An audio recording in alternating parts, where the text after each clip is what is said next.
Good evening. Welcome, everyone. I'm Reverend Daniel Cantor. I'm senior minister of this church. I also serve on the Planned Parenthood of Greater Texas Board and the National Planned Parenthood Federation of America Clergy Advocacy Board. And so I am personally thrilled to have you here in this church. We are glad to have this event in the church that stands for justice and compassion. And we say to people who come to visit, we are a church that is about being genuinely inclusive, rationally spiritual, and joyfully deep. And we take those paradoxes and turn it into religion. We also are saying welcome to all and not just to some. We welcome you as a supporter of reproductive justice, and we know you are also, some of you are here as opposition, and we welcome you. And we hope that as that welcome is extended, that each of us knows our role as spiritual people is to extend a hand of dignity and respect to all, and to remember that we are in a worshiping community here together. Why are we here in this place? The women of this church in 1969 and 1970 started to study the issue of a woman's right to choose what happens to her body, especially around reproductive justice and abortion. And so they found a common cause with the Planned Parenthood of Northern Texas at that time, with Ginny Whitehill and others. And they started to study it, and they found a momentum that led to an amicus brief that they filed in the district court case on May 5th, 1970. Here are some of the highlights from their findings. They said this. They said a woman has a fundamental right to decide when to bear a child. They said though safe abortion are medically possible, the mental and physical well-being of women is unnecessarily risked when they must choose between a dangerous, degrading, criminal abortion and being forced to bear an unwanted child. They said every child deserves to be a wanted child. And they said because reform laws have failed, and because we live in a pluralistic society which must increasingly take into account varying beliefs and views, we are strongly in favor of the barest minimum of legal restriction on abortion.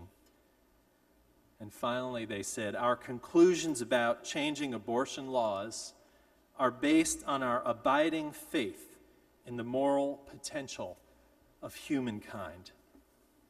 And that last piece is core to who we are as Unitarian Universalists in this church community.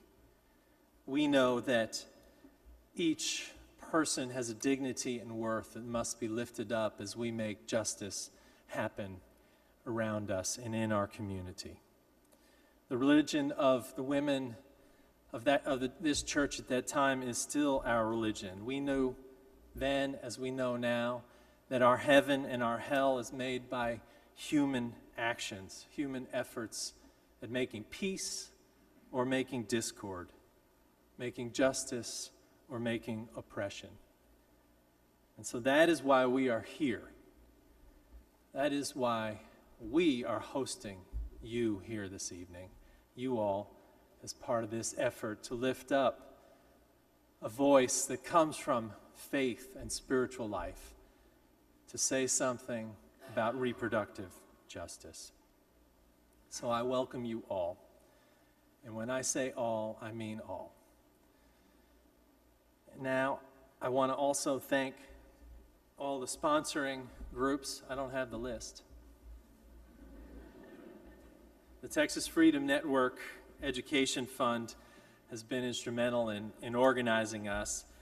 The Religious Coalition of Reproductive Choice, Catholics for Choice, and the Carpenter Initiative on Gender, Sexuality, and Justice at Bright Divinity School all have been working tirelessly over the last few months to get this event up and running, and so we are all pleased to have you here. I want to also thank our greeters. We have escort greeters out on the sides of the church because we have had protesters here out in front of our church protesting this church itself for its role in Roe v. Wade.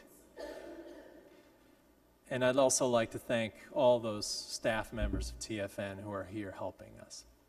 So welcome this evening to our church community and to this important discussion in the midst of an important time to talk about reproductive justice. I want to introduce now my colleague, David Stern, Rabbi David Stern of Temple Emmanuel.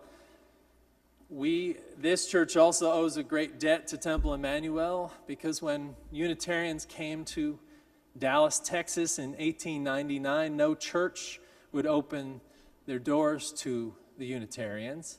So the temple opened the doors to these Unitarians, and they came and worshiped at Temple Emmanuel, and we since then have had a good connection with the temple and a fine collaboration on many different fronts. And so now I'd like to introduce David Stern, my friend and colleague, a man with good taste in ties, and I think he's rooting for UConn tonight. No one, please stay the score if the game has begun. Rabbi Stern.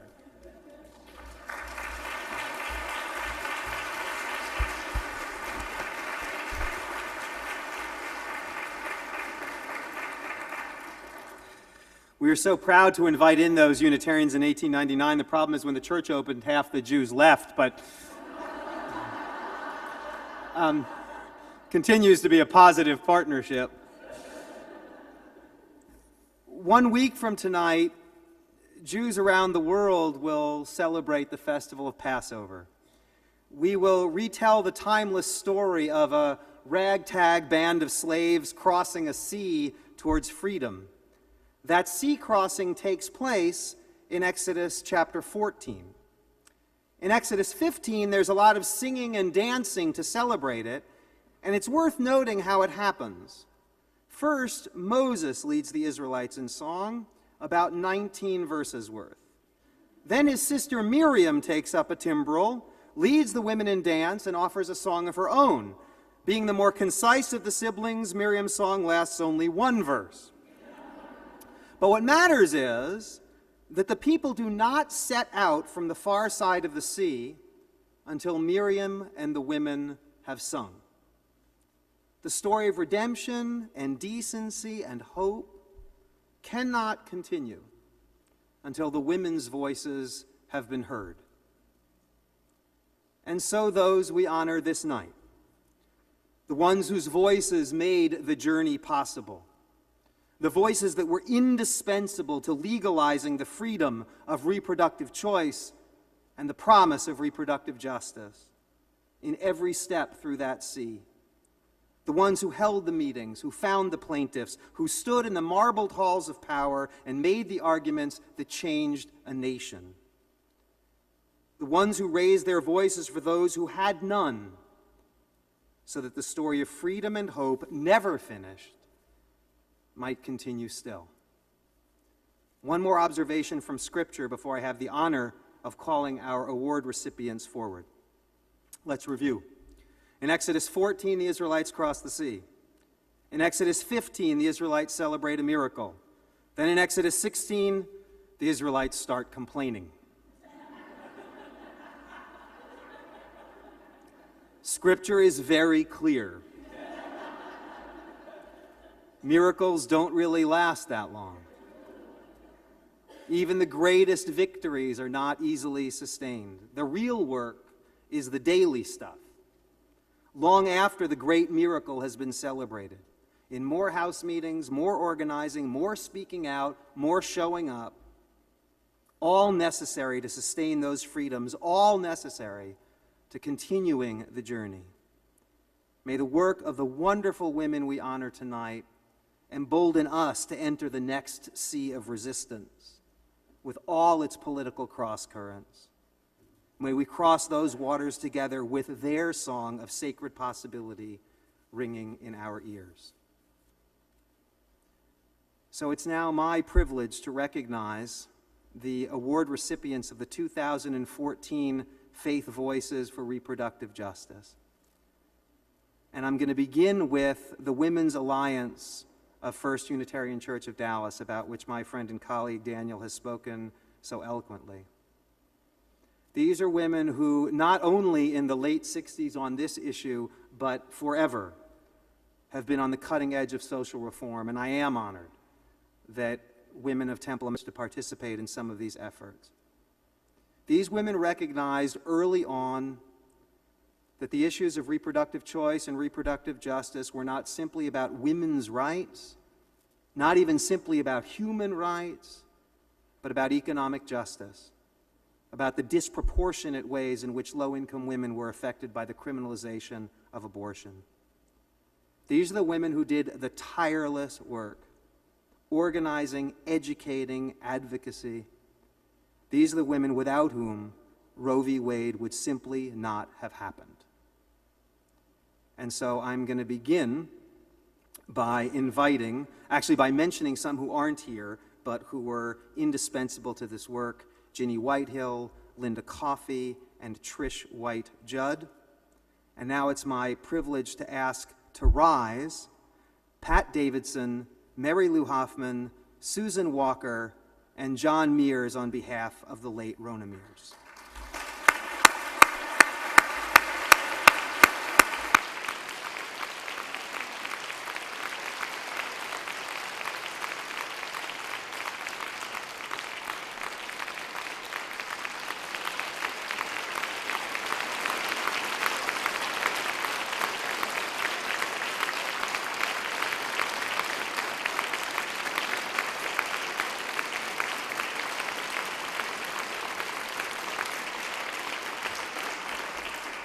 And if those honorees would remain standing, if everyone else would take a seat, because I'm going to ask to join those honorees any folks who are current members of the Women's Alliance here at First Unitarian Dallas. Any other current members? We thank you.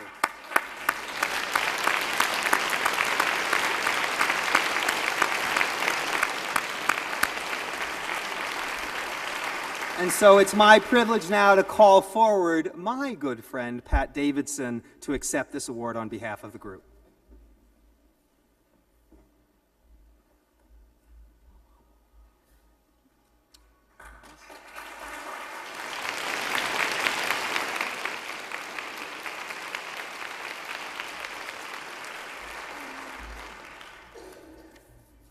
Thank you. I am accepting this award on behalf of the Women's Alliance of the First Unitarian Church and on behalf of everyone else who started this ball rolling so long ago. Everyone here and all of us in Texas are mourning at this point the closing of clinics and the concern for the women whose health will be impacted by that. We who have been at this fight for a long time are very, very grateful to every one of you, and especially the next generation, for bending this arc of social justice closer and closer to the point where women will have sovereignty over their own bodies. Thank you, thank you, thank you.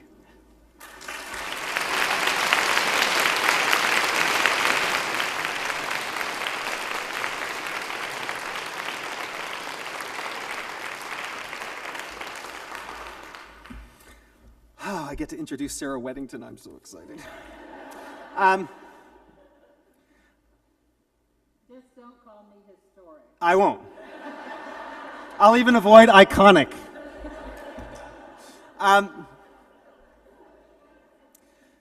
So I'm a rabbi. My wife Nancy is a rabbi. Sarah Weddington is the daughter of a Methodist minister. And before any other qualification of hers that I introduce to you, I have to say that the most important and most impressive thing about her is that she is a preacher's kid made good. When Nancy and I are asked if we would like one of our children to become a rabbi, we say we would actually be most proud if someone became a dedicated layperson, because that's what makes it happen. That's what makes it happen in the Women's Alliance, and that is only one part of the extraordinary contribution that Sarah Weddington has made to our nation. Born in Abilene, already tremendous academic achievements through her time at UT Law School, she was 26 years old when she argued Roe v. Wade before the Supreme Court. I've heard her say in interviews that she was nervous until she first stood up to speak, and as soon as she stood up, she felt comfortable and ready. I've also heard her say in interviews that one of the results of a woman arguing the case before the Supreme Court in the early 1970s, at a time when women were even being discouraged from entering law firms, is that she discovered in the moment before she entered that august chamber that in fact the lawyer's lounge did not have a woman's room. She made the argument that changed our lives. She made the argument whose results are not secure. And the reason for our gathering this night is to give thanks for its beginning and to recommit our resources, our voices, to making that argument ring even louder and clearer in our own day. After she made that argument before the Supreme Court, after the victory in Roe v. Wade, Sarah Weddington served 3 terms in the Texas House. She was a distinguished lecturer and professor at numerous universities and founded the Weddington Center. Officially, we are to present this award to a woman named Sarah, but I would suggest to you that we present this award this night to a woman named Miriam, a woman who made sure that the song was heard, a woman who, in helping others to lift their voices, changed the lives of this country's women, its men, its families. A woman whose example reminds us each and every day that we can all make it our song. A song of power, a song of hope, a song of justice. It's my privilege to present this award this night to Sarah Weddington.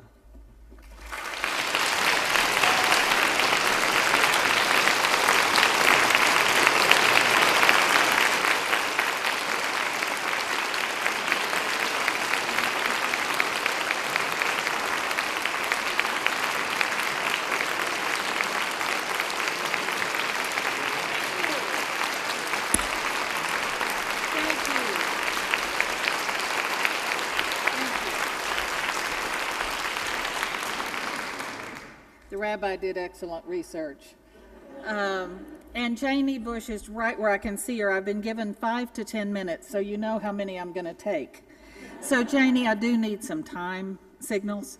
This means you've been speaking 5 minutes, 7 minutes, 9 minutes, you're through, okay? I always like to follow directions.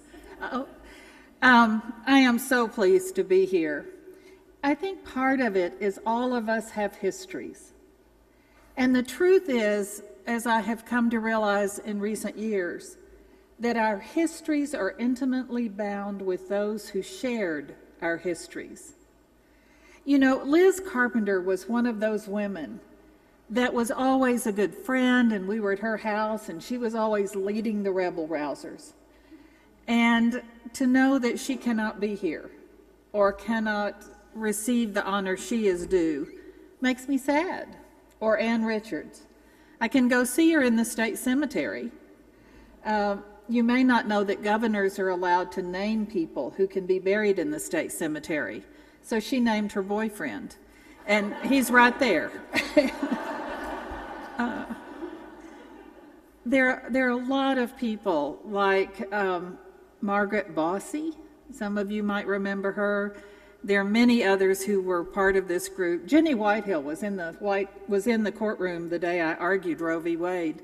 She was sitting with a woman, Ruth Bowers, in what's called the family section, where friends and family of the justices sit. And she told me later the story that before courtroom argument began, this woman came over, and she was obviously somebody who knew a lot about what was going on, and her friend said to her, "Who is that young woman who just came over here?" And she said, "I don't know, must be one of the secretaries." And how surprised she must have been when I got up to argue the case. By the way, there is a woman's room now in the lawyer's lounge, because once we appointed Sandra Day O'Connor and then Ruth Bader Ginsburg, they made it happen. To be able to thank all of you who have worked so hard in the pro-choice movements and reproductive rights issues, and people of religious faith who have been so critical and who are sometimes forgotten in the battle we are engaged in. In fact, some of you might remember Foy Valentine, who was with a Southern Baptist, and his nephew is right there.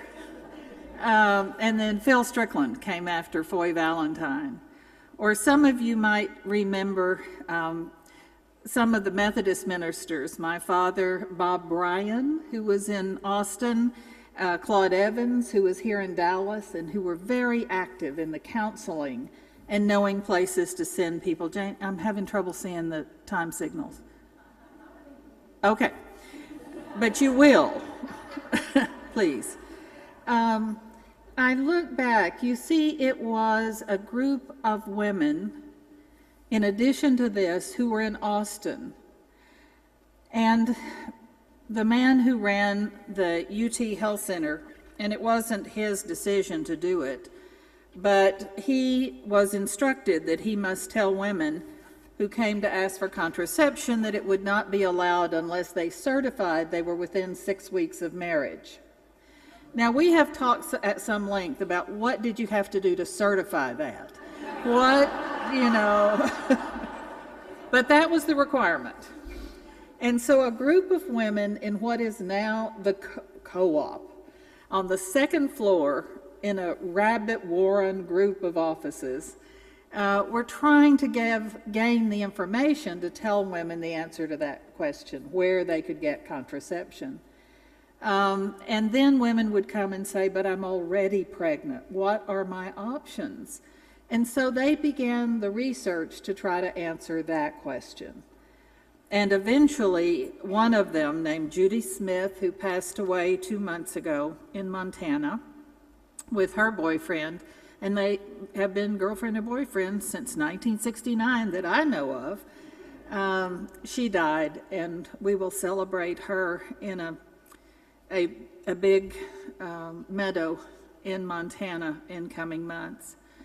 But there were so many people who had individual roles to play that I am always eager to point out it was not one person who won Roe versus Wade. There was one who argued, but it was won by many women. Oh, and the women who were doing the counseling were really worried that the police were recording, the FBI. Oh, I have to stay over here. That the FBI was taking down secretly recording what they said to people. And everybody kind of thought, oh, I don't really think so. So she is now a law professor at the University of Texas, and she asked for her file, which she got with lots of things redacted. But what she found that was of most interest was a line that said, "This is a woman who does not shave her legs."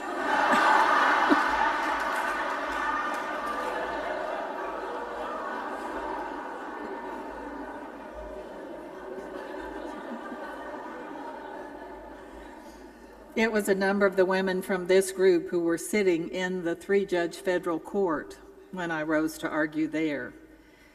And it was gave me a great deal of confidence to have all of them there and to know I had their support. Being here brings back great memories. I like a saying that says, Superman can fly, but still gets jet lag. And we are still working so hard to try to win the principles, the values of so long ago. And we must, and that's why all of our efforts are needed. There's a saying that some of you've probably heard that says, she, I've added he, who laughs lasts. And so I do think we need to laugh a lot, because we're going to have to last a long time. I was trying to think of that. Liz Carpenter and Molly Ivins and I had breast cancer all at the same time, but Liz always stole the spotlight when we did fundraising for various breast cancer causes. One of her lines was, I've always heard a tit for a tat. I gave up the tit. Now what is a tat?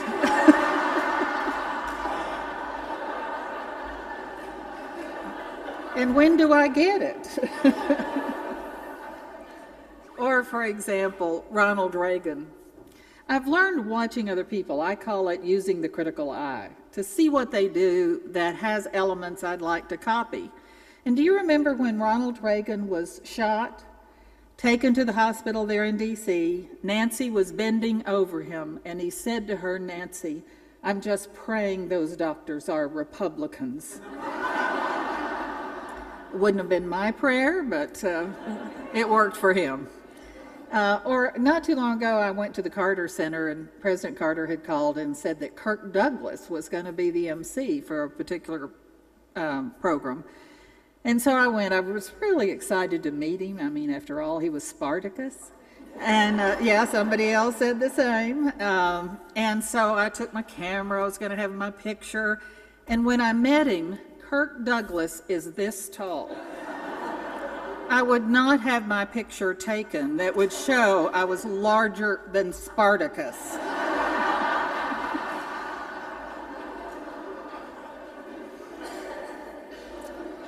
Or some of you know that the astronaut Neil Armstrong died recently. And he told a story that I thought I could tell here. Some audiences I wouldn't, but I think this one I can. Neil Armstrong said when he was growing up, there was a group of the guys in the neighborhood who always played baseball. And every once in a while, one of the balls would go over the neighborhood fence between his house and the Dexters. Now, I've made up Dexter because I don't remember the name he used.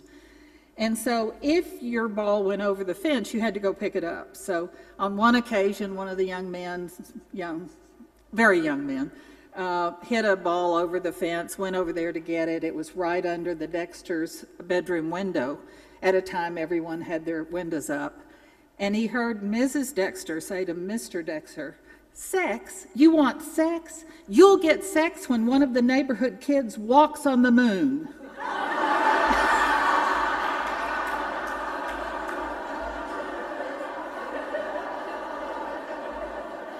So you all know what Neil Armstrong said when he got off the moon lander and walked, but you don't know what he said when he got back in. And it was good night, Mr. Dexter, and good luck.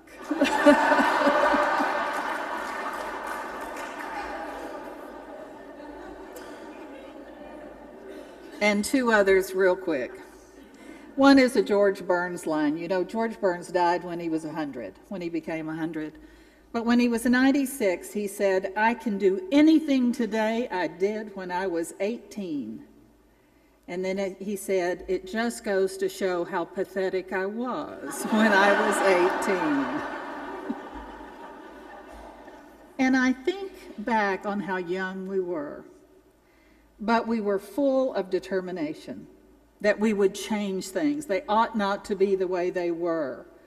That we heard the doctor's stories about women at Parkland in the emergency rooms and in the IOB wards where the doctors, mostly residents and interns, were trying to save their fertility, save their lives, and the tragic circumstances that sometimes followed.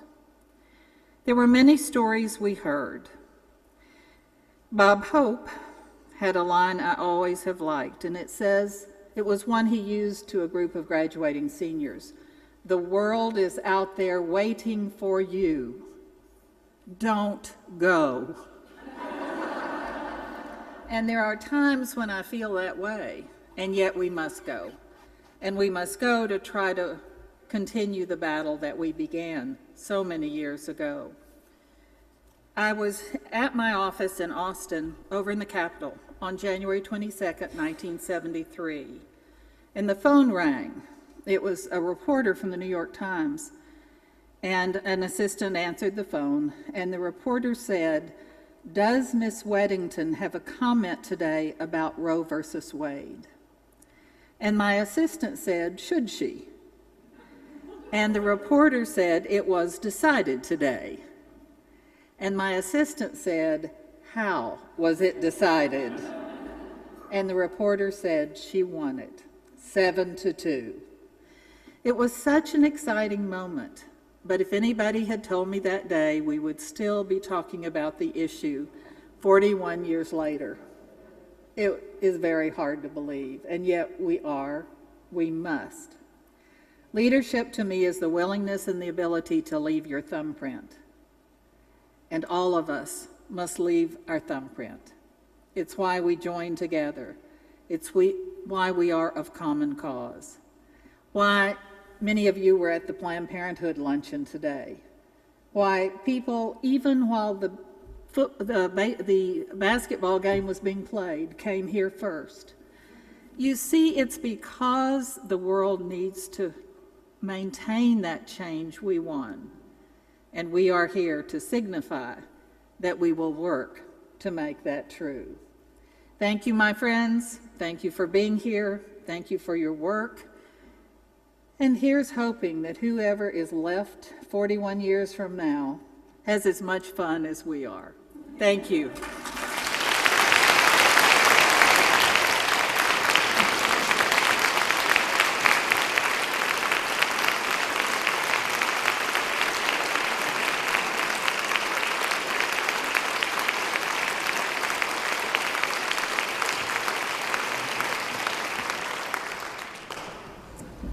Wow.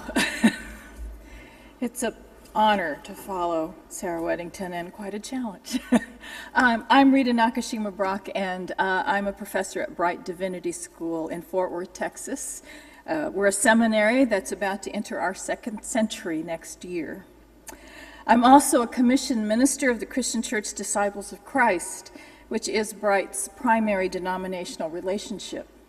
Since 1975, our denomination has, quote, repeatedly affirmed its support for the principles of a woman's right to reproductive freedom, of the freedom and responsibility of individual conscience, and the sacredness of life of all persons.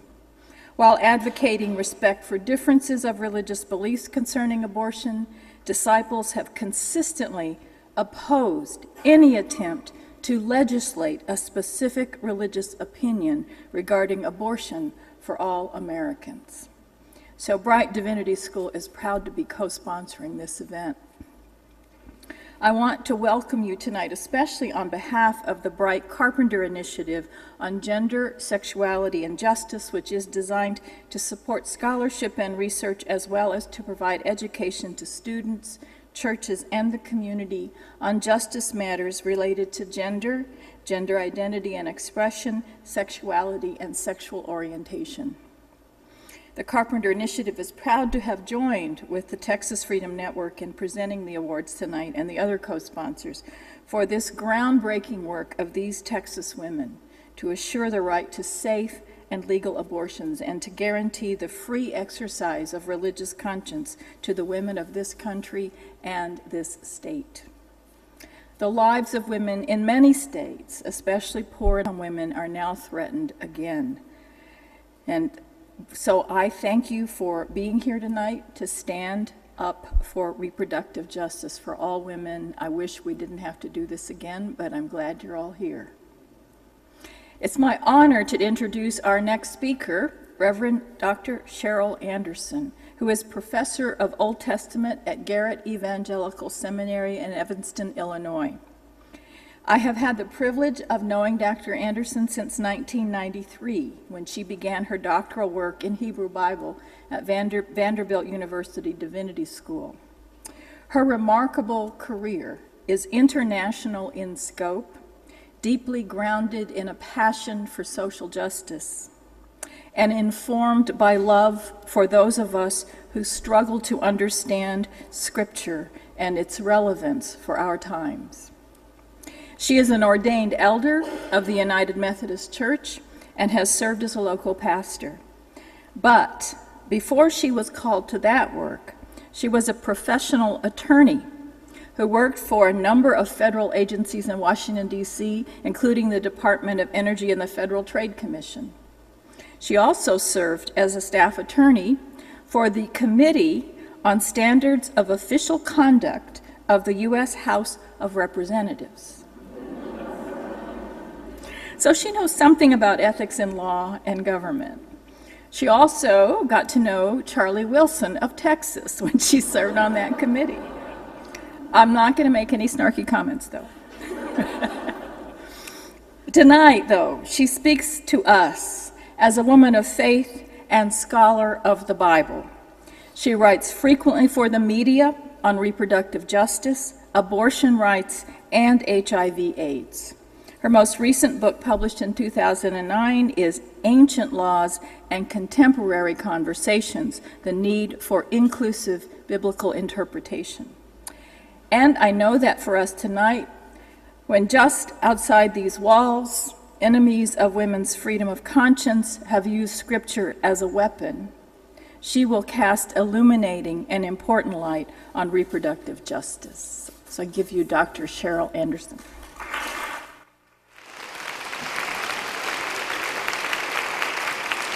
Thanks, everybody.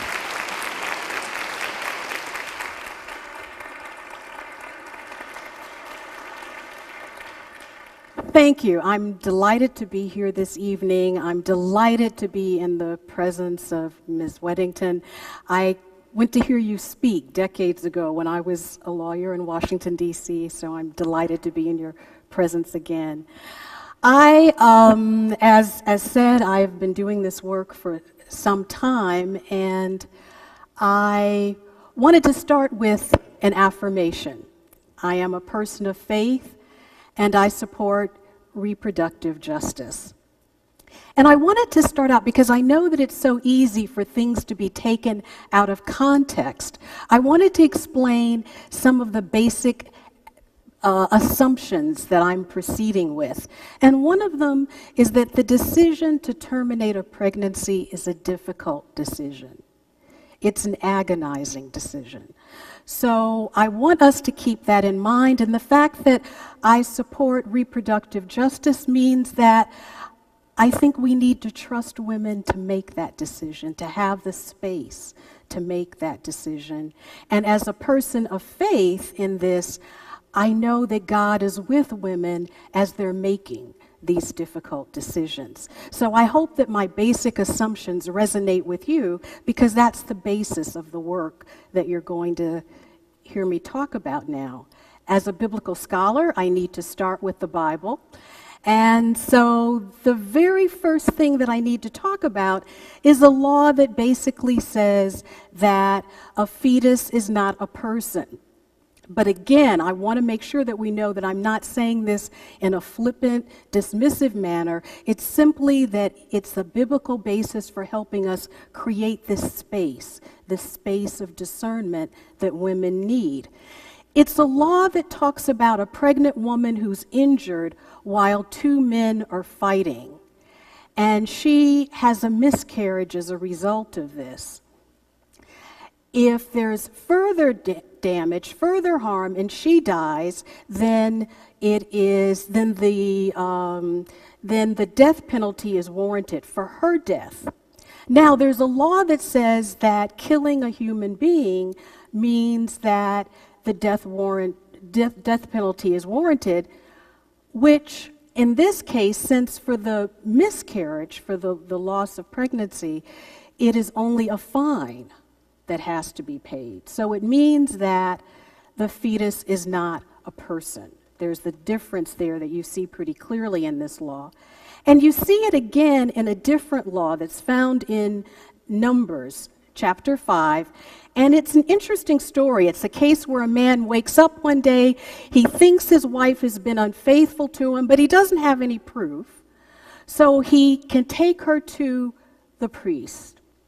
And the priest has her make a vow. She drinks a drink, and as a result of that, her uterus will drop and her womb will empty. What's significant about this, as I said before, is that it's saying it's what it doesn't worry about. It doesn't worry about triggering an abortion. And again, it's because a fetus is not a person. Now, as a result of this, if she's innocent, if she hasn't done anything, then she'll be able to go home and continue to have children, whereas if she's guilty, she will be infertile as a result of this. Now, of course, the strange thing for me about this law is why she would want to or have to go back home with this husband who's put her through this ordeal. But at any rate, again, the issue here is about the fact that this fetus is not a person, again, allowing us to create this space for discernment. So when does one become a person biblically?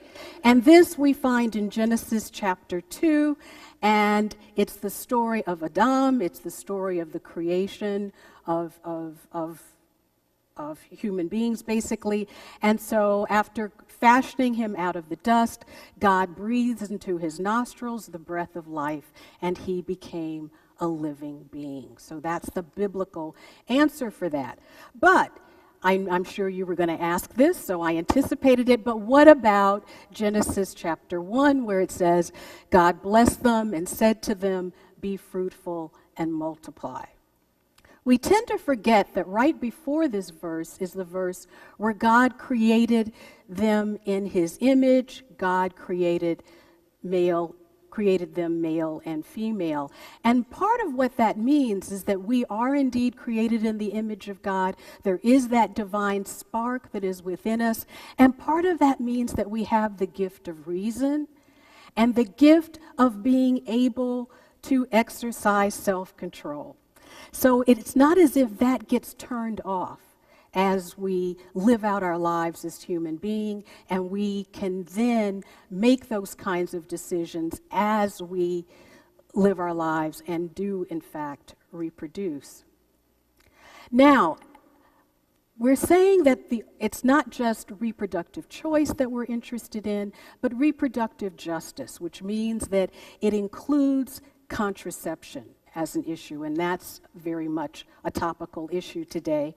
And we often hear that the use of contraception is against the Bible, but it's not. What is often cited as the biblical scripture for the condemnation of the use of contraception is a story of a man named Onan. And he spilled his seed on the ground. And that is interpreted as meaning that you shouldn't use contraception. You shouldn't interfere with that act at all. But you need to know the context of that story. And the context of that story is the Levirate law, something that we're familiar with from the story of Ruth. And what he violated there was his obligation to create an heir for a deceased brother. This would have been with the wife of this deceased brother. So the obligation was to reproduce, to produce an heir with Tamar, who's there in the story.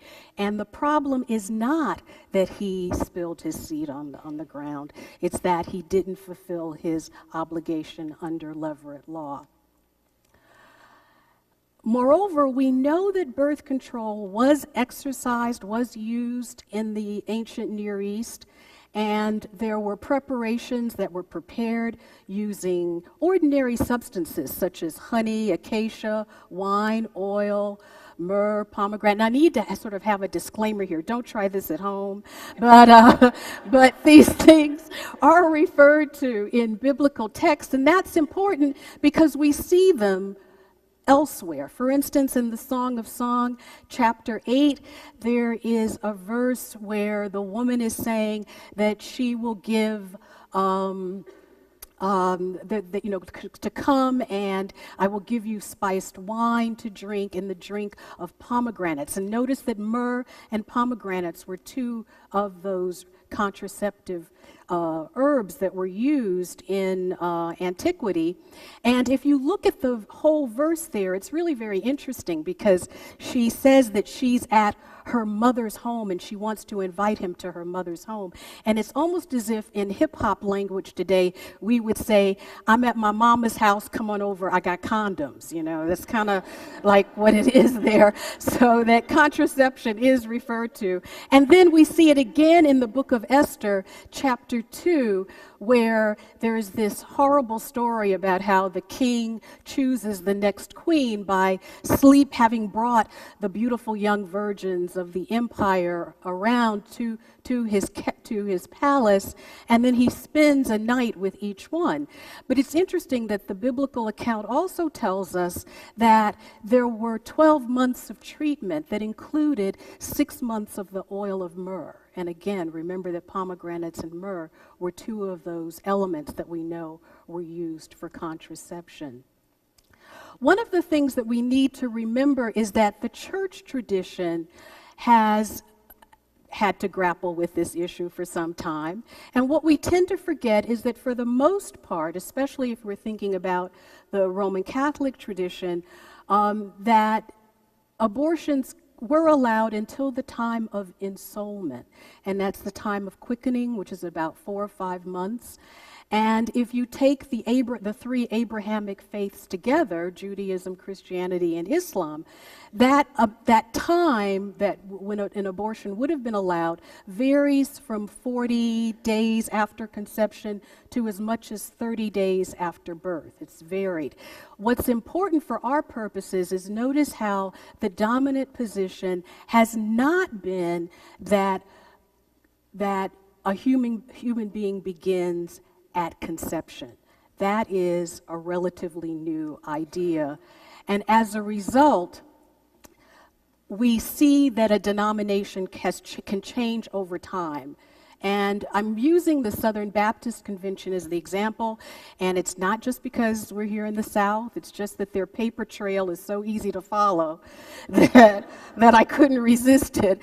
So in 1971, the Southern Baptist Convention held that abortion was possible under certain circumstances: rape, incest, evidence of a fetal deformity, and then also notice that it says the emotional, mental, and physical health of the mother. Again, it's creating this space for discernment as to what would suit the woman in that particular situation. That's affirmed, in case you think that, with the decision of Roe v. Wade on January 22nd, 1973, that changed. There's a quote that I have here from a Reverend Criswell, who was right here in Dallas. He was pastor of First Baptist Church. And he said that I've always felt that a human being begins after a child is born and separate from the mother. So, and what's interesting about this is that he was a biblical literalist. And as I said before, that is in fact what the Bible says. So as a biblical literalist, he affirmed the Roe v. Wade decision. It was reaffirmed by the Southern Baptist Convention here in Dallas in 1974. And there they affirmed it as a moderate decision that was between the extremes of abortion on demand and then the determination that abortion was murder in all instances. So notice that as late as 74, it said that. I don't have that here, but it was affirmed again in 1977. You have to go almost 10 years after the Roe v. Wade decision before you see the official doctrine of the Southern Baptist Church changing. So we're entitled to ask, what happened? What is this change about? And what I contend, based on the work of a theorist by the name of Audre Lorde, what happened is that the Southern Baptist Church, as well as other churches, began to affirm what's called the mythical norm. Audre Lorde talks about that as a privileged white heterosexual male. And what happens is that becomes the norm almost for humanity. Now, I know for those of you who are hearing me, who are white privileged males, you might think, why is she talking about me? And and then I can always think of this notion of, well, she done stopped preaching and started meddling. But no, it's actually, but actually, I'm not even talking about human beings. I'm talking about what happens when that perspective of the world becomes part of a system, when it becomes systematized, when it represents the values of an institution and it becomes institutionalized. As mentioned, I'm United Methodist, and this idea of the mythical norm is a very good way for me to think of the conflicts between conservatives in my denomination and the liberals. The liberals are the groups on the other side, and the groups that are saying, you don't represent our reality. And in fact, we're hurt by your interpretations. So the other way that I use this chart in my HIV work is that because the church has become equated with the mythical norm, the perspective of this privileged white heterosexual male group, it means that it's the perspective that sets the policies on HIV. And if you look at the groups on the other side, this is really fascinating when I first realized this, that they're the groups that are disproportionately impacted by HIV. So that's the problem. We have one narrow group of humanity setting the policies for the other group, and we have high HIV rates even today in the United States because of that distinction. But what's really the problem with the mythical norm? It's not just that it's one part of humanity that's sort of setting the standard for everyone. It's that once you accept that mythical norm, and that mythical norm is equated with traditional values, family values, but what happens with that, which makes it really destructive, is that you don't listen to the voices of women. You don't accept the fact that women may have a different reality. And this is probably the worst part. You don't care to acknowledge that there are horrible consequences to those traditional family values, those traditional conservative values of the church.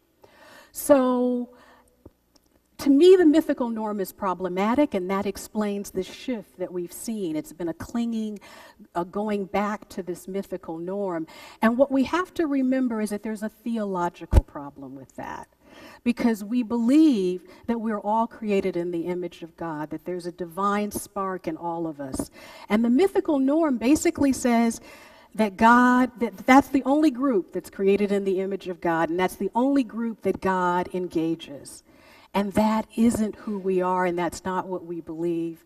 And so, in fact, the mythical norm doesn't express the fullness of our faith traditions. It really is much broader than the mythical norm represents. So, even though it's theologically problematic, the mythical norm feels very familiar to us. And that's one of the reasons why it's hard for us to fight it, because family values, I mean, that sounds good. But the mythical norm is familiar to us because it's the same norm that we deal with for U.S. identity. At the time of the first presidential election, only 6% of the population could vote. And it's the mythical norm group, privileged, white, male property owners. They were the only ones who were eligible to vote. And so that has been a struggle. That's part of our DNA in terms of who we are. It's an acquiescence to that kind of history. But knowing that I was coming to Texas, I couldn't help but lift up one of my personal heroines, Barbara Jordan, who was a member of the U.S. House of Representatives from Texas, from Houston. And she reminded us that our tradition as Americans has been to move away from the mythical norm. And in 1974, she reminded us that the preamble to the U.S. Constitution refers to we the people. And she said that she thought at one point that Alexander Hamilton and George Washington had somehow left her out by mistake. And it was only after court decisions and amendments and interpretations that she was finally included in We the People. And I was really struck by those words. And even today when I vote, I'm always aware that it took not one but two constitutional amendments for me to be able to vote as an African American woman. And so, yes, the mythical norm exists. It has been equated to, especially for Christians, to what Christianity is. And it has been equated with what we are and who we are as U.S. citizens, but that's not the end of the story. We're actually much more than that. So I started with the Bible, and I want to end with the Bible. And the message that I want to communicate is that a changing cultural context changes how we hear God's word. And I want to use an example that totally freaks out my students. And that is because students have often been told that there's no contradiction in the Bible. And here you have a very obvious case of one. God punishes subsequent generations for the sins of an earlier one in Exodus. And then in Jeremiah and Ezekiel, a generation is only punished for their own sins. That's a contradiction.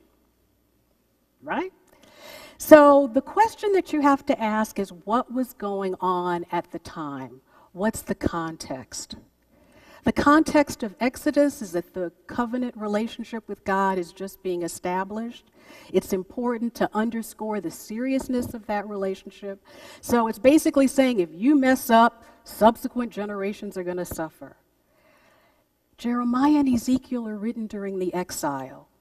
They're trying to figure out what went wrong. How did they end up being away from the land? Will they ever get to go back? And the message of a loving God then is different. It's to say that, in fact, the generation that messed up, that created the situation, the circumstances that led to the exile, they're the ones who will suffer, but not the ones who come after. And in fact, they do go back to the land. So this shows not that it's bad to have contradiction in the Bible, but then to ask the next question, what's the context? And to understand how we can express the will of a loving God in that different context. I'm using a Hebrew Bible example here, but the same kinds of examples can be found in the New Testament. Again, something that seminary students struggle with is learning that Paul didn't write all of the books of the New Testament that his name is attached to. We know that he wrote Romans. We also know that he didn't write the pastoral epistles, such as 1st and 2nd Timothy. Now, as a woman, I love that because the most problematic verses about women were not written by Paul. They were actually written for later periods of time. But that's it. I mean, I find it interesting when people will say, well, as people of faith, we can't give in to the local culture. But in fact, we wouldn't have the Bible that we have if the writers didn't do that. They are, in fact, relating to the cultural conditions around them. So as scholars, we talk about something called inner biblical warrant. We have permission from within the Bible itself to discern what God's guidance would be at that point in time. And it isn't always the same. It doesn't mean that it has to be what we've done before. It can actually contradict what we've done before. So to close, when I do my HIV work, I've taken the liberty of adapting Romans chapter 8 to today's context and particularly to the context of HIV, but I think it suits this context. So I'd like to ask you to read it with me. And it is, "For I am convinced that neither death nor life, nor angels nor rulers, nor things present nor things to come, nor height nor depth, nor male nor female, nor gay nor straight, nor being HIV positive, nor being HIV negative, nor being high class or having no class at all, nor anything else in all creation will be able to separate us from the love of God in Christ Jesus our Lord.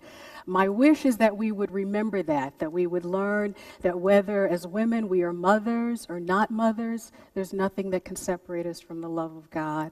If we can remember that whether we go through with a pregnancy or terminate a pregnancy, that nothing can separate us from the love of God. That's my wish, and that's my prayer. Thank you.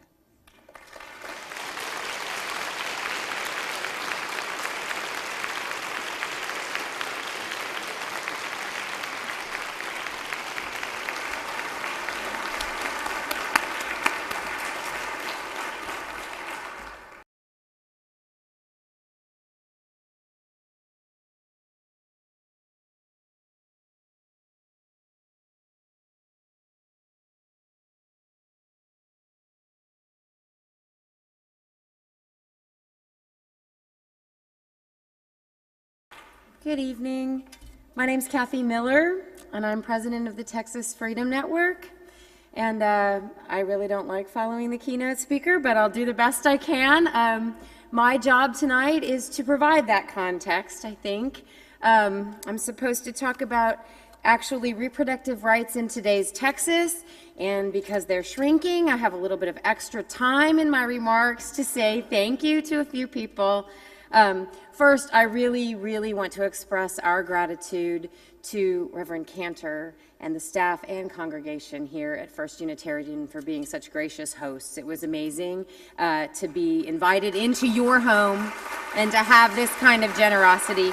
And in particular, I'd actually like to call out Claudia Dixon, who has worked really closely with us in organizing this and making it just kind of really easy to work with folks. So I want to say thank you. Most importantly, before I do the politics, which is what I'm always called upon to do, I want to just say I'm humbled and deeply grateful to be in a room full of people who are called by their faith to talk about and work hard still on issues of reproductive rights and justice and on safe, legal, and compassionate abortion care for all women who need it. That's something, it's a big deal to say that, to talk about people who are called by their faith to speak out on this issue from this perspective, and to do it willingly and openly and bravely. And so I want to express my gratitude to all of you for being here and giving up a big basketball night and it's showing just an incredible commitment that 41 years later is still necessary. And that's okay. No, it's not. But we'll deal with it. It's not okay, but we know it's the fact. So we'll deal with it. I want to also just talk a little bit about the enormous pride I feel as a transplanted Texan doing work on reproductive justice in Texas, because Roe happened because of strong, amazingly brave Texas women who brought safe and legal abortion to the nation. Were they alone? No. But did they lead it? Yes. And I'm a transplanted Texan, but by God, that's one of the parts about being a transplanted Texan I am the most proud of. So we should all take a moment to feel that pride, because sometimes we mostly just feel beaten up. Right? It's true, and I don't usually pull any punches, and many of you know that about me. But this leadership, this church, this congregation, these women. Sarah Weddington, 26 years old, at the Supreme Court. I mean, I'm just floored by it and always so proud. So I want to acknowledge that. Now, for the context. Sadly, the leadership that Texans have been demonstrating lately on the issue of reproductive rights and justice is far more hostile toward women's autonomy, reproductive justice, abortion care. This is not the kind of leadership that we can be proud of, nor is it the kind of leadership we should accept. And I want to just remind everybody that we're here tonight for a reason. We're not having this conversation just because. I mean, sometimes it's okay to have the conversation just because, but we're having it because for a decade in Texas, we have watched the erosion of the rights of women to access affordable reproductive health care, to access non-judgmental, compassionate abortion care. They've shrunk, and they've shrunk in a hostile political environment. And it's hostile in three ways. It's hostile in a very obvious way. We have politicians who are just, I don't mean-spirited maybe, definitely hostile toward women's rights and ignorant, whether willfully or not, about what reproductive justice really means. Senator Dan Patrick was on the Senate floor the night of the filibuster for House Bill 2, and he asserted something that should offend us all. He said, you know, those who are for or against this bill, I'm not quoting him directly, I'm paraphrasing, those who are for or against this bill, I'm not saying one's better, more religious than the other, more godly than the other. I'm just saying some of us are listening a little more closely to God, as if there's one godly position, reproductive justice. That's the hostility. That's the environment. And he's not alone. He's just the frequent spouter of the information. Representative Jody Laubenberg showed the ignorance, willful or not, in her misunderstanding of rape kits in defending no exception for rape and incest in HB 2. She said, you know, they have rape kits that, you know, take care of it. They clean things out. We don't need to have an exception. I don't know if that ignorance was willful in order to promote an ideology or just ignorance. In either case, that person shouldn't be making decisions about my body or my children's bodies or what happens for the women of Texas. So that's my first point. There's a political hostility that's very hard to deny. It's not even worth trying. The second point is that a lot of the diminishing and shrinking reproductive rights we have been done in the name of women's health, in the name of protecting women. Did you see that? It kind of gets me going. So the lie is given to that statement by just talking about the shaky infrastructure we have at all for women's health care or women's reproductive health care.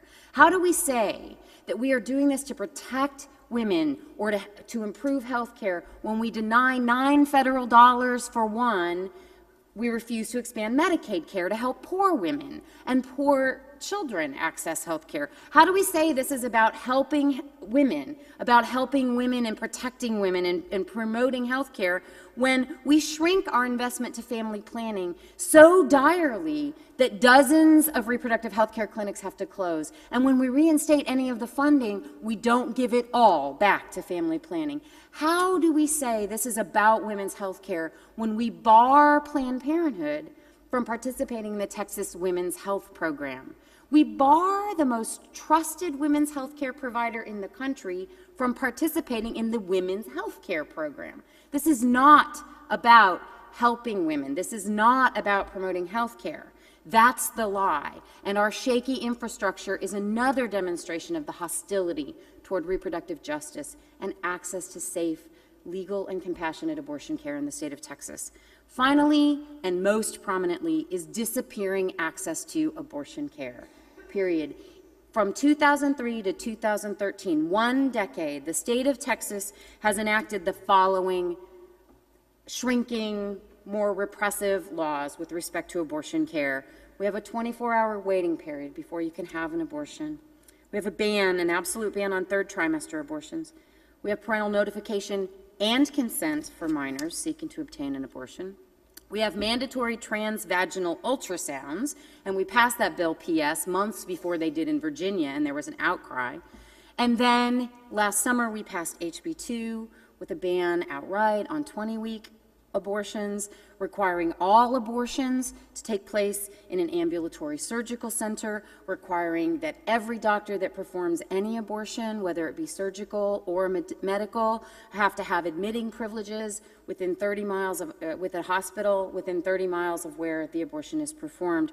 Folks, this is Texas. 30 miles is like, you know, in Massachusetts, it's like driving to Maine, you know? So those are my three kind of ways. There's so many ways to talk about the hostility, but that's a pretty clear picture. When you list what's happened in just a decade in the state of Texas, in the state that led our nation to safe and legal abortion, you can really feel what's happened. You can really feel that shrinking access and that hostility. As a result, at the beginning of 2011, there were 44 clinics in the state of Texas that provided abortions, and come September, when HB 2 is fully in effect, there will be less than 10. There are 254 counties in Texas. There will be fewer than one clinic providing abortions for every 25 counties. There are states in this country that don't even have 25 counties. That is called shrinking access. That is not called improving women's lives. That's called forcing women to make choices that are absolutely not in the best interest of their health, or are in the best interest of their health that they're allowed to obtain, honestly. So I get worked up. We have to stop this, and we have to stop. It's unfair, I know, that we have to be louder as voices of faith in support of access to abortion care. It's unfair that we have to be louder. But today, the general public, the media, our elected officials, they only hear one faithful voice, and it is not ours. That voice doesn't have to shout from the rooftops, and it doesn't have to be multiplied by thousands, but ours does. It's wrong that we're still doing this 41 years later, and it's wrong that we have to be louder, but we do. And I am, again, just honored to be in a choir of people who, by your very presence, I know, agree with this. I just want to say thank you from the bottom of my heart, and also to remind you that there are thousands of women and families across Texas that absolutely need you to stand with them, to give them a safe space to take care of themselves and to speak out for themselves. They need it desperately, especially in places where this shrinking access to abortion care is most apparent. Like those cities in the Rio Grande Valley, I don't have my clicker. In the Rio Grande Valley, where recently they lost their only clinic providing abortion care.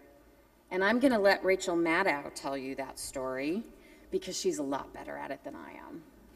Hundreds of miles away, the consequences come home in places like the very poor and very medically underserved Rio Grande Valley, which now, as of tonight, has no clinics serving women's reproductive health needs. There used to be 8 of us at one point, and now there's 3.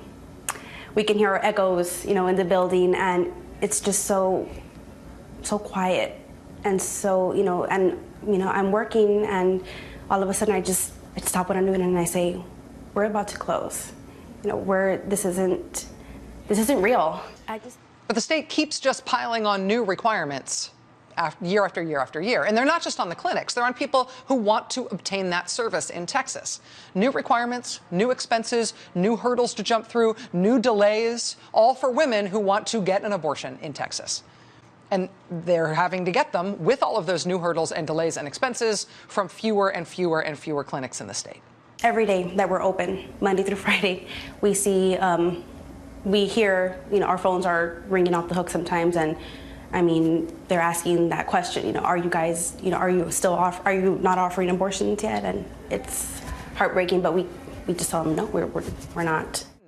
And the results have been stark. Their results are predictable. Texas is a state where about 60,000 abortions happened every year. Now that it is becoming increasingly impossible to get one legally, to get one within the medical system, women in Texas haven't just stopped having abortions. Women in Texas are now doing them themselves without doctors. And so that clinic, the Whole Women's Clinic in McAllen, has not been able to perform abortions since November, since the law went into effect. They told us they have been seeing multiple patients each week who have tried to end their pregnancies on their own and who need help because of it. So 44 clinics, down to 34 clinics, down to 22 clinics. With these 2 clinics closing tonight, Texas goes from 21 clinics to 19 to serve a population of 26 million people. Another part of that same law that passed was passed by Texas Republicans last year. Another part of that same law threatens to close 14 of the remaining clinics in the state by September. I just think it's unthinkable that, that a complete stranger, whether it's an individual or as a group, such as the Supreme Court, that they can make such a personal decision for someone that they don't even know. So I just think that's crazy. Good evening. The second worst job from following the keynote speaker is to follow Rachel Maddow.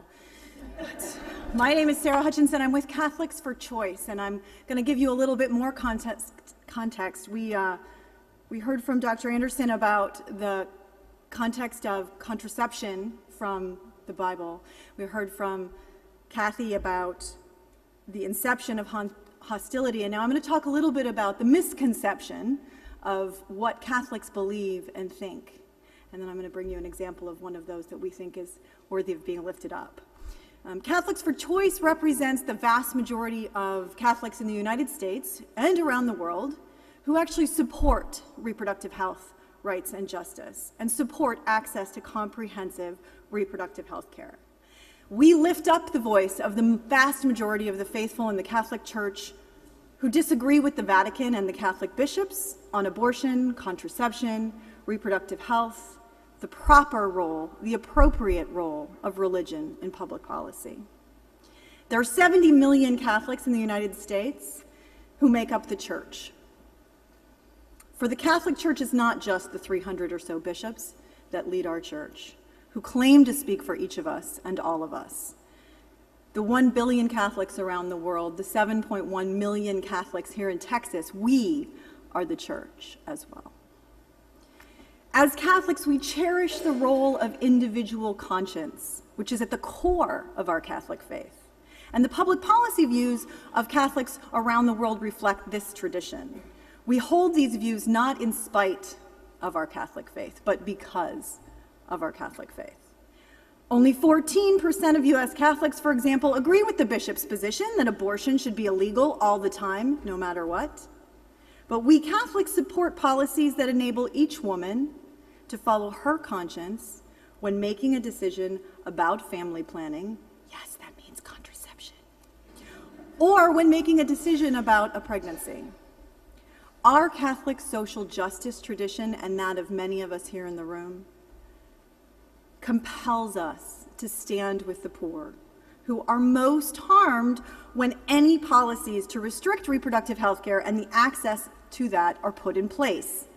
U.S. Catholics not only believe that contraception and abortion can be a moral choice, but the majority also believes that those services should be covered in health insurance and provided whether in public or private settings. It's not really surprising when you know that Catholic women seek reproductive health care at the same rate as their sister of others' faiths and of no faith. In fact, fully 99% of sexually active Catholic women have used a form of contraception that's banned by the Vatican at some point in our lives. So they're really not following that teaching so much. The bottom line is limiting access for some, especially those at most vulnerable of our society economically, geographically, is not just, and it is not Catholic. For as Catholics, we know that women are moral decision makers and they have human dignity. We believe that a woman making a pregnancy decision, including members of our own Catholic community, deserves the respect, compassion, and support from our community. Not judgment, not shame, and certainly not interference from her local bishop or a politician in Austin. Catholics around the world, and here in the United States especially, also believe very deeply in religious liberty. We recognize that religious freedom is an expansive rather than a restrictive idea. It has two sides. It's freedom of religion, the freedom to worship and practice as you see fit, but it's also freedom from religion. It's not about telling people what they can or can't believe or practice, but rather about respecting an individual's right to follow his or her own conscience in religious beliefs and practices and in moral decision-making, each according to our own conscience and respecting every individual's right to do the same. At Catholics for Choice, we imagine a world where women and men are trusted to make moral decisions about their lives, each according to their own conscience. A world where the decision to start a family is thoughtful and planned, where policymakers and advocates are free to support policies that create a more just and compassionate society, where life-saving health interventions are not blocked by sectarian interests, and where abortion is safe, legal, and truly accessible. Both contraception and childcare are also available and affordable. Unfortunately, still today, we live in a world where abortion remains illegal and unavailable for millions of women around the world, even when it could save their lives. Where a woman who needs emergency contraception at a hospital or a pharmacy is denied when the religious beliefs of that pharmacist or that health professional behind the counter or the nurse in the emergency room disagree with her. Where policymakers are ostracized in their churches and harassed by their colleagues or their clergy because of their support for sex education and reproductive health care access. And where a rape survivor in a war-torn country can be told by the Vatican that she must continue that pregnancy as a result from her attack. In all parts of the world, women, men, and their families suffer because they lack the resources to plan their families and to make moral decisions about an unplanned pregnancy or a pregnancy gone wrong, and comprehensive information and education to keep themselves safe and healthy does not exist. Right here in the United States, women and families are suffering because of the unjust laws enacted across the country and because they lack the resources and access to safe, comprehensive health care, including reproductive health care. Here in Texas, as Kathy mentioned, we have seen the bishops and their anti-choice conservative allies in Austin use the weapon of faith to restrict access, to impede conscience, and to curtail the rights of millions to achieve their end goal, which is to make abortion impossible to get in this state. The proper role for government, whether it's federal or state, is to protect the real religious liberty, freedom of and from, to ensure that each person has the right to make important personal decisions according to their own beliefs, without having the beliefs of their boss, their legislature, their local bishop forced upon them. If these folks truly listened to the Catholic opinion, they would hear, in principle and in practice, that the vast majority of Catholics are not with them when they pass laws that harm women and restrict access to care. Most of the 7.1 million Catholics here in Texas support policies that allow women and men to follow their own consciences when it comes to personal, private decisions about whether, when, and how many children to have. Catholics across the United States and across Texas stand with us here this evening, and with our partners of all faiths and all of you, to speak out about what is right and what is just. And tonight I have the honor to do exactly that, to thank and show our respect to one example of a Catholic woman living her faith through her work and her support for women and their choices about their own health and lives. Catholics for Choice is proud to be here this evening to honor and lift up one of these voices, one who lives her faith and follows her conscience every day in her work to care for women and their families at Whole Women's Health, and previously did so at Whole Women's Health in McAllen. One who has spent most of the last decade caring for Catholic women and women of every faith in the Rio Grande Valley, working to ensure that their conscience-based decisions are possible and that their rights are protected. Ladies and gentlemen, will you please ask you to honor and help me welcome Lucy Carillon.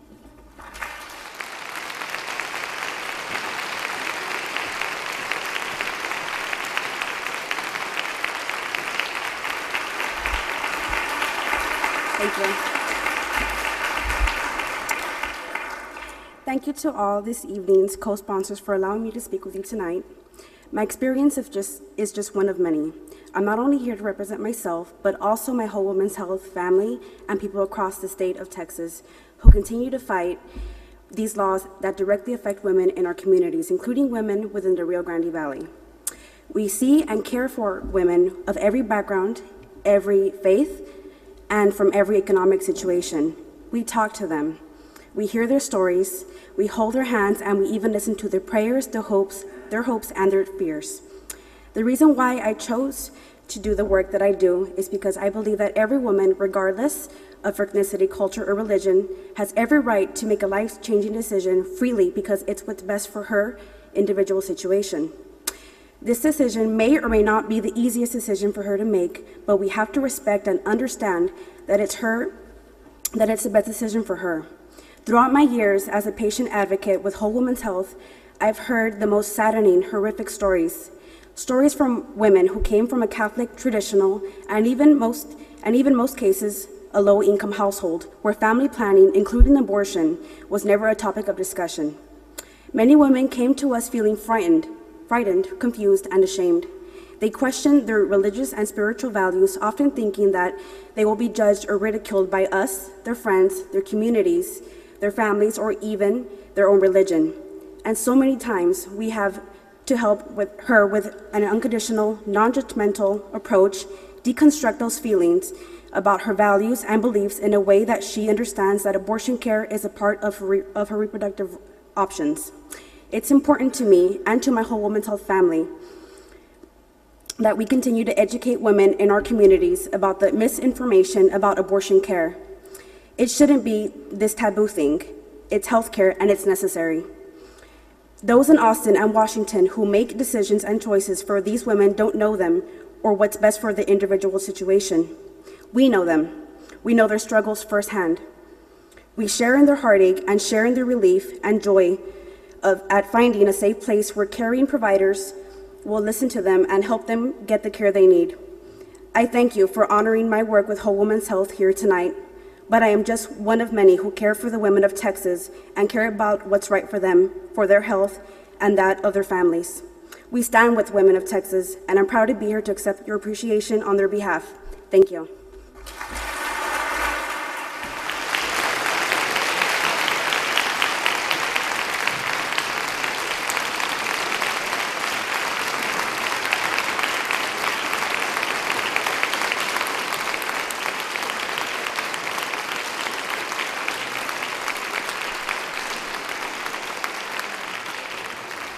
Gather for Choice is so proud to be here to honor Lucy and all of her colleagues. She's a little embarrassed, but I keep telling her it's for everyone you work with and work for. And all of those who fight and live their faith by fighting for reproductive health, rights, and justice for women of the Rio Grande Valley and across the state of Texas. When you help me honor Lucy one more time.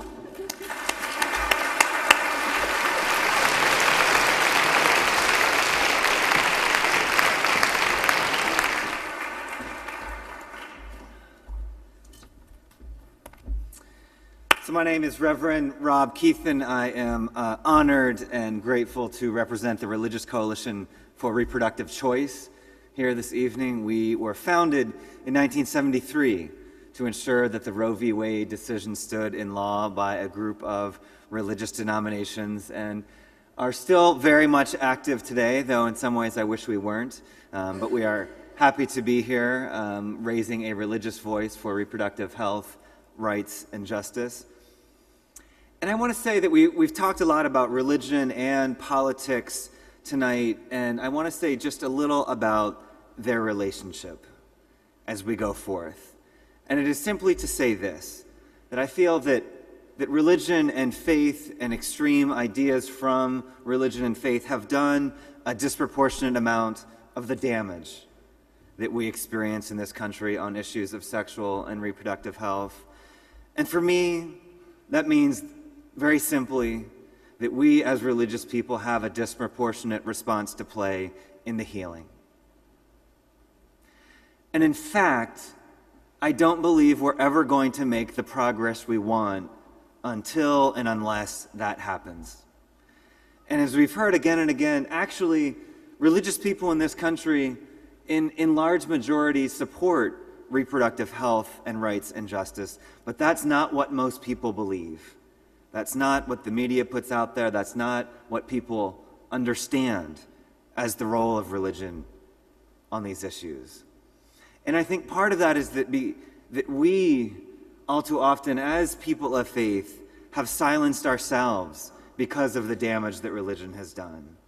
And that many of us may support reproductive health and rights and justice. We may even work for clinics or Planned Parenthoods, but we're still afraid to identify ourselves as people of faith, or people who do this work because of our religion, not in spite of it.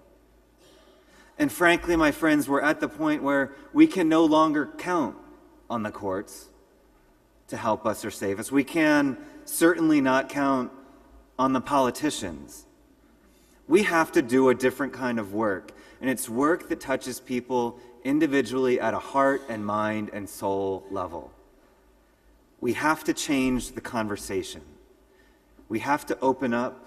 We have to just talk about these issues, because in most places you can't even do that in any open or honest way. And so what we wanted to do here tonight was, yes, to have an event, but also to start, or more appropriately, to restart a faithful movement in Texas in support of reproductive health and rights and justice. And it's no accident that we have the phrasing of "again in Texas," linking us back to the history, but lifting faith voices, a step forward, an action, the thing that we need to go forth and do when we leave this sanctuary tonight. And so you'll hear a lot more from the groups that put this event together about specific opportunities and actions that we can take. But I want to close with a litany of commitment related to raising this faithful voice. And so I'm going to read a few statements, and I want to invite you to respond with the words, "We will lift a faithful voice." So try that with me. We will lift a faithful voice. All right. When there are opportunities to create a more honest, thoughtful, and mutually respectful dialogue on matters related to religion, abortion, sexuality, and justice, we will lift a faithful voice. When the well-being of women, families, and communities is at stake, when clinics are closing and access to basic health services is denied, when our government's laws and policies fail to embody the most fundamental religious value of caring for the stranger and the vulnerable among us, when someone is denied religious liberty such that they lose the ability to make personal decisions according to their own beliefs and conscience, when religion is being used as a tool of judgment and shame rather than as a positive force for compassion and healing. And last one, I want you to be loud on this one. In the weeks, months, and years ahead, knowing that our caring support, our loving support, our religious support for reproductive health and rights and justice is so badly needed, we will lift a faithful voice. Amen. On behalf of all of our sponsors this evening, and with exceptional gratitude for our hosts here at First Unitarian Dallas, thank you for coming. Thank you for being with us. This event has ended, but our service continues in the spirit of seeking and raising a faithful voice for reproductive health and rights and justice. Thank you. Travel safe and be well.